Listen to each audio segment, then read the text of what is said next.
Soal ada lahan sawah yang diubah jadi lapangan golf, lahan masyarakat diubah jadi kebun sawit, ya, dan sebagainya. Jadi memang isu-isu kerakyatan itu jauh lebih digauli oleh mahasiswa daripada kalau ada intimidasi, ya, mereka tanggung sendiri kan. Anda ya kadang olok-olok itu iya kayak gitu-gitulah ya kan. Lihat aja teman-temanmu yang lain nggak gitu-gitu amat, ya kan sekarang jadi.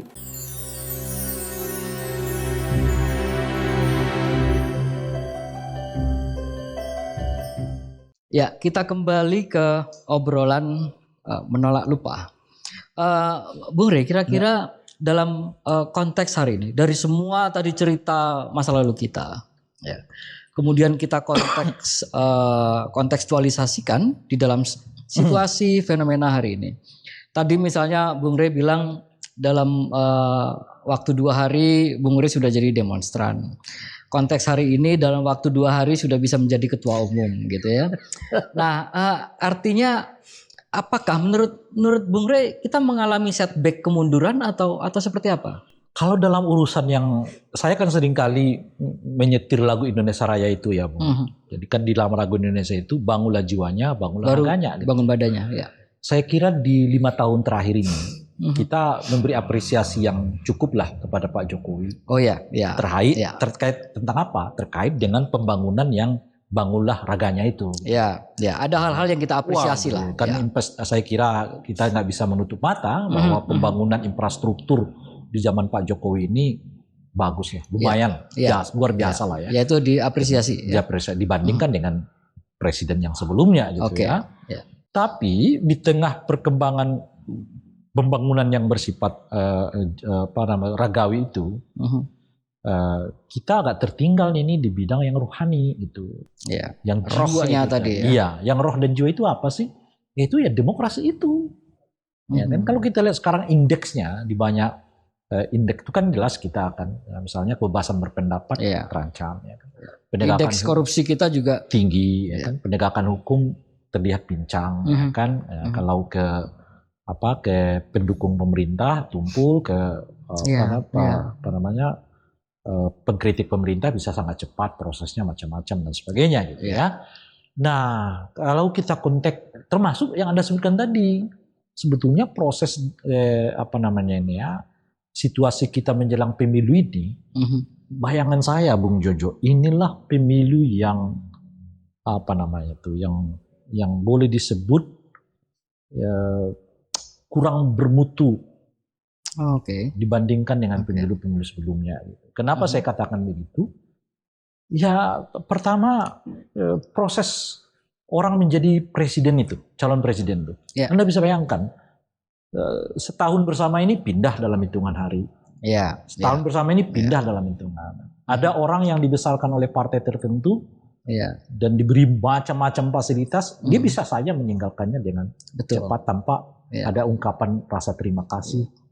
Ada anak muda yang bermain simbol-simbol saja, membawa nama bapaknya, lalu jadi juga dan sebagainya. Jadi itu satu segi, apalagi tentu dikaitkan dengan putusan Mahkamah Konstitusi itu, yang sudah dinyatakan terjadi pelanggaran etika berat di dalam proses pembuatan atau pemutusan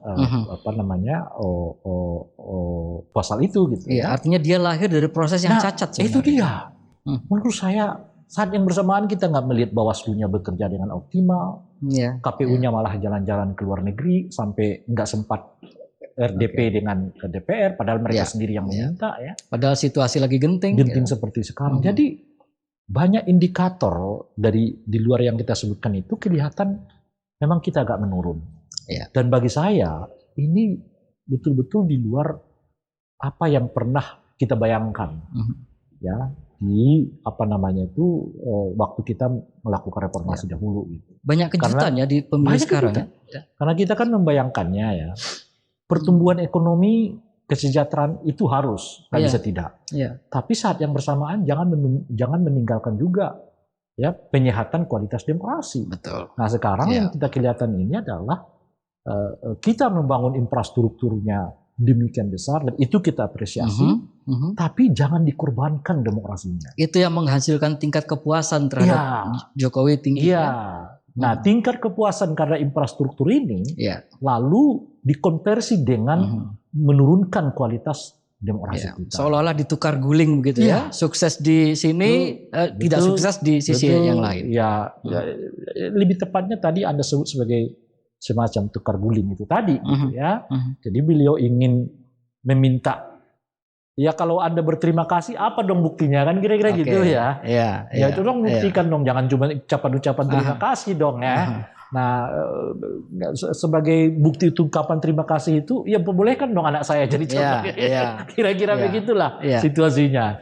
Ya, itu satu hal yang tentu amat sangat sulit diterima. Karena nepotisme itu bagian yang ditolak oleh justru itulah akar problem kita sehingga peristiwa reformasi terjadi. Dan ingat Bung Jojo ya, reformasi yang salah satu turunan nepotisme yang salah satu turunannya itu adalah dinasti politik. Itu udah merajalela terlebih dahulu di daerah. Betul. Lewat pilkada-pilkada. Pilkada-pilkada. Catatan saya itu ada di sekitar 117 daerah yang dinasti politiknya tumbuh. Itu setara dengan sekitar 21% total dari cukup mengerikan. Kalau kita mau menghadapi pilkada 2024 ini, itu punya potensi naik sampai 25%. Karena Anda udah sulit untuk menurunkan tensi orang untuk menggulirkan dinasti politik ini, apalagi sudah terjadi di tingkat nasional. Nah, oleh karena itulah kemudian saya sendiri ya mungkin ya, merasa jangan ini dong terjadi di tingkat nasionalnya.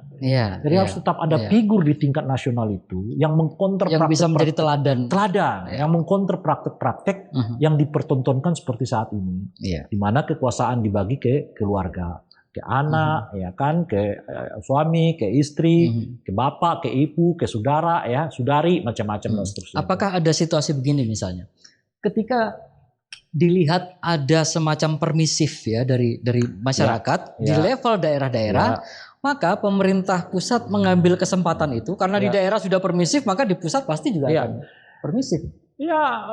Itu yang saya sebut tadi, ini pemerintahnya seperti jangan ucapan-ucapan terima kasih dong, gitu loh kira-kira apa dong? Konkretnya apa? Kamu terima nggak kalau anak saya jadi penerus saya? Kira-kira begitulah ya kan? Nah, itu dan keinginan itu di backup oleh yang disebut dengan survei kan. Pak, 75% loh Pak. Kenyataan survei survei tidak masyarakat nggak terlalu peduli kok dengan dinasti politik macam-macam. Jadilah itu. Kejadianlah seperti hari ini kan.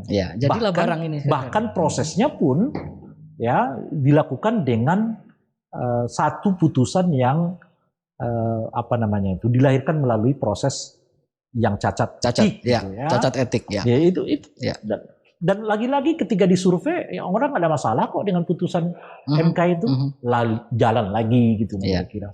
Menurut saya persoalan demokrasi itu bukan persoalan lagi-lagi saya bukan sekedar aturan Anda boleh tidak boleh legal formal, tapi Anda juga harus merasa apakah dinasti ini baik bagi bangsa dan negara kita?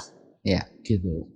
Kenyataannya tidak ada baiknya. Kalau kita belajar dari 117 daerah itu, saya sering kali mengatakan, kira-kira mana dari 117 itu yang boleh disebut berkembang maju disebabkan oleh dinasti politik?